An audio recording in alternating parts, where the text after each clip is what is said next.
Hello，各位大家好，哇！眨下眼又一個禮拜啦，最近大家好嗎？咁我最近呢個禮拜咧就好忙啊，咁忙啲乜嘢咧？就係忙住練習呢個唱歌同埋吉他嘅。咁究竟係咩嘢事要做咩嘢要練呢啲嘢咧？無厘頭咧，就係因為咧嚟緊呢個12月13號，即係聽日禮拜六咧，就喺呢個HKCC 啊，即係呢個香港人嘅協會咧，就搞咗一個聚會嘅。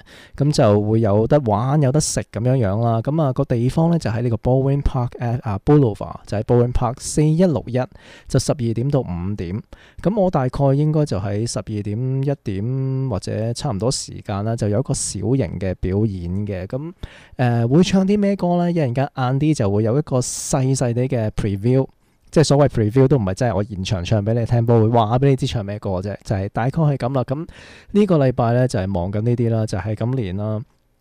即係唔想到時候唔知做乜嘢咁甩晒啊嘛！即係雖然都唔係好勁噶啦，練嚟都冇乜用噶啦。但係如果大家有興趣睇下到時喺現場究竟有幾勁或者有幾甩嘅話咧，就記住嚟呢個4161 Bowen Park 嘅呢個 HKCC 呢個地方啦。咁啊係聽日嘅12點到5點鐘，我哋大概會1點出現嘅咁樣。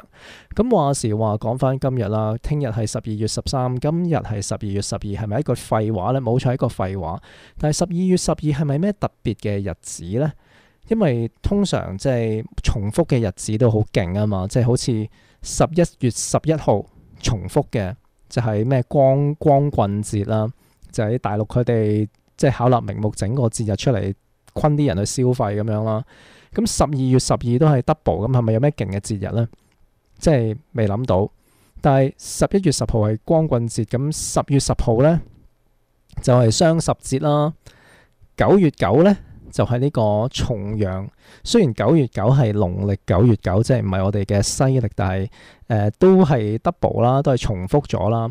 話時話講到呢度咧，其實呢個係一個直播嘅節目嚟㗎。如果大家聽到有啲咩嘢覺得唔係好清楚啊，即係譬如頭先我講嘅地址唔清楚咧，你可以短信嚟到呢度626嘅2630480，咁我同我對話啦，或者問我問題都得嘅，或者去呢個 Facebook 嘅樂城 AM14308度空間留言，我都會睇到就會即刻答，有時睇唔到就冇辦法，係咪？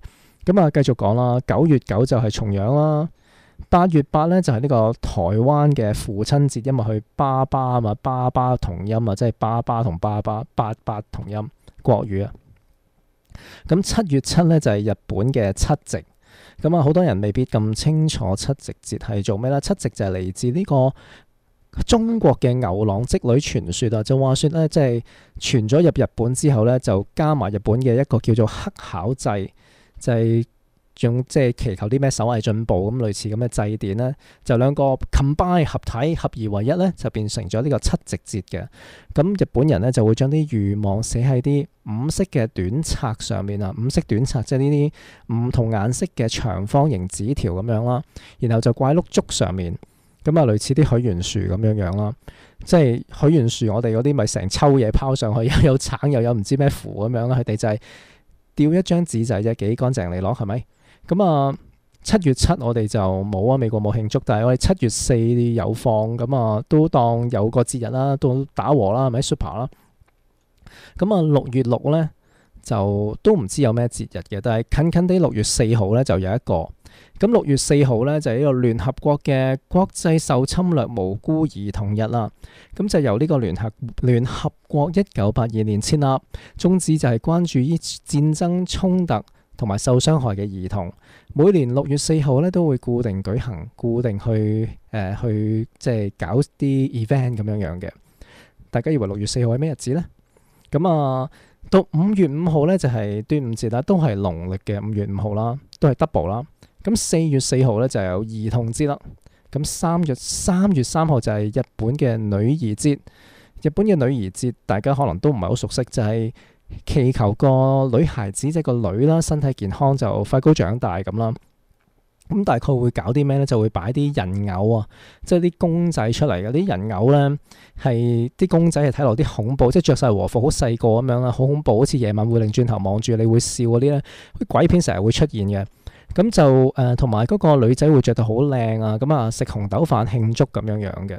咁就詳細情形咧，其實我大概都係見過呢啲嘅啫。點樣過有咩儀式我就唔知啦，因為本人又唔係日本人，又唔係女仔，真係冇機會試。咁啊，淨係睇日本節目見過嘅啫，咁樣。咁3月3號就係女兒節啦，2月2號就係呢個世界濕地日。世界濕地日咧就係強調呢個濕地係對地球係好重要嘅。咁濕地有咩重要性咧？就係提供飲用水啦，保護生物嘅多樣性啦，等呢個遷徙嘅鳥類可以棲息啦，防洪啦，同埋調節氣候嘅。咁喺呢個世界濕地日，大家會做啲咩？就會喺呢度每一個國家都喺呢度舉辦呢個濕地清理啦、生態導賞團啦、教育活動啦，同埋呢個推動濕地保育政策嘅。所以對濕地有興趣嘅朋友咧，即係下年可以留意下呢個2月2號係濕地保育。咁我哋由呢個11月11號倒數10月19、9月9倒數到而家到1月1啦。1月1係咩節日？即係唔使講啦，係新年啦，即係西歷農曆新年都係1月1，咁係一個普天同慶嘅日子啦。咁唯獨講到尾就係12月10號就乜都冇啦。咁12月10號可以搞啲咩節日呢？咁我就問咗一個勁人，個勁人就叫做 AI。咁 AI 就有呢啲提議嘅。提議1就係雙分享日啦。咁啊12月12就係雙，就係分享成雙。我係唔明 AI 嘅邏輯係咩嚟嘅，不過睇下 AI 點講。AI 就係話特色咧，就係鼓勵大家分享一啲嘢俾朋友、屋企人，甚至乎陌生人都得嘅。咁分享啲咩都得啦，就係食物啦、禮物啦、知識同埋鼓勵耶都得嘅。咁啊，企業仲可以進行呢個買一送一嘅優惠添咁樣。咁啊 ChatGPT 仲要講多句，有企業支持，好容易流行噶咁樣。咁其實 ChatGPT 可以唔好成日諗住錢嘅，係咪先？咁啊，不過呢個即係12月12等於雙分享成雙，呢個邏輯我真係唔知點理，完全唔明。跟住仲未完嘅，仲有第二個提案。12月12亦都可以變做呢個心願啟動日。心願啟動日咧就係寓意咧，就係12月12咧係一年嘅年尾嘅20天之前就可以準備下一年。咩嚟㗎？完全唔明喎。跟住佢特色就係大家可以喺12月12寫低下年想完成嘅願望，然後咧就喺12月12號咧就開始準備啦，就唔好等1月1號先準備。完全唔明啊！咁點解要12月12咧，唔12月11咧？剩翻20日點解咧？點解唔係剩翻21日咧？我真係唔明 AI 講咩 ？AI 真係好假嚟。咁仲有喎，仲未完喎，仲有個咩感謝雙倍日啊！即係12月12就要雙倍咁感謝 double。咁每人咧就每一日就喺呢一日裏邊咧感謝兩件事，即係完全係同12月12號呢樣嘢係冇關。我真係覺得 AI 係九唔搭八，唔明佢諗乜，冇邏輯可言啊！咁啊 AI 諗唔到啊，不如等我嚟啦，係咪？咁首先咧，就係呢個24孝日，我覺得點解係24孝日咧？就係12+12咧，就等於24，咁就可以宣傳下呢個孝順係咪好有意義嘅嘢咧？咁大家喺呢一日咧，即係可以玩翻啲24孝做過嘅嘢啦，譬如卧冰求鯉啦，係咪？12月咁凍結晒冰，卧冰啱晒啦，啱晒時令。咁卧冰求鯉，大家如果怕凍唔啱玩咧，24孝裏邊仲有23樣嘢噶嘛，大家可以慢慢研究，慢慢玩。咁如果覺得卧冰求鯉太過文靜啊，因為就係瞓喺度啊嘛。咁12月12咧，仲可以玩第二樣嘢嘅，就係呢個二人三足日啦。點解12月12係二人三足咧？12/12就係 1-2-1-2 啊嘛。即係 1-2-1-2，你做咩 1-2-1-2 咧？二人三足通常都 1-2-1-2 嘅，即係 1-2-1-2就係一齊行咁樣，左右一齊行。咁你二人三足嗰時，你唔會嗌左右噶嘛，因為你嘅左唔係佢嘅左嘛，你嗌左右就兩個就浪浪咁滾咗喺度啦。咁都唔會嗌 A-B 噶嘛，咁所以都嗌 1-2-1-2，所以二人三足係好適合 1-2-1-2 嘅。咁如果覺得我唔中意玩二人三足嚇，跟住落嚟呢個勁。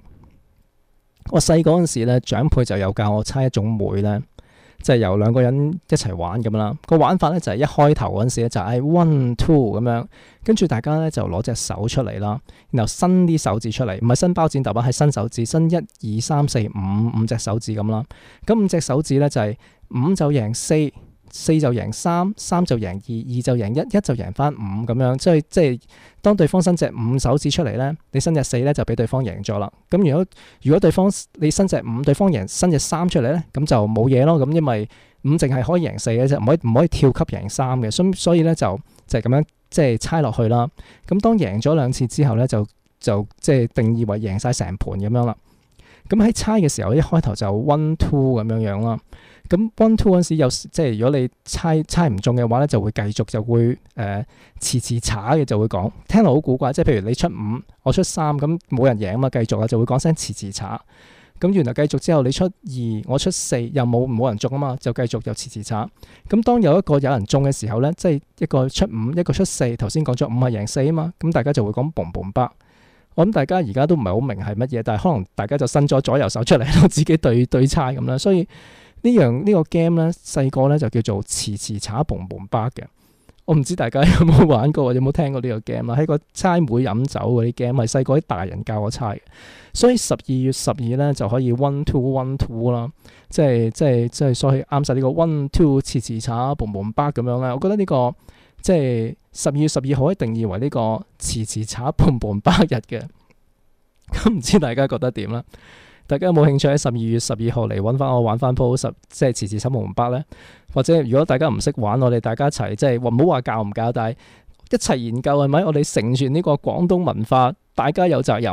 咁如果大家覺得即係遲查嘣嘣巴日好勉強嘅話，唔知大家有咩好提議呢？咁啊，不妨話俾我知。咁啊，轉頭翻嚟仲有更精彩嘅內容。咁啱啱就講過，就我哋會今日就會播歌，係一個 preview，係我聽日嘅表演。咁第一首歌呢，就係 Dear Jane 嘅香港一隊樂隊。我就唔係唱呢首歌，但係聽日會唱一首 Dear Jane 嘅歌。唱咩歌就聽日嚟到先知。不過而家聽住呢首係 Dear Jane 嘅新歌。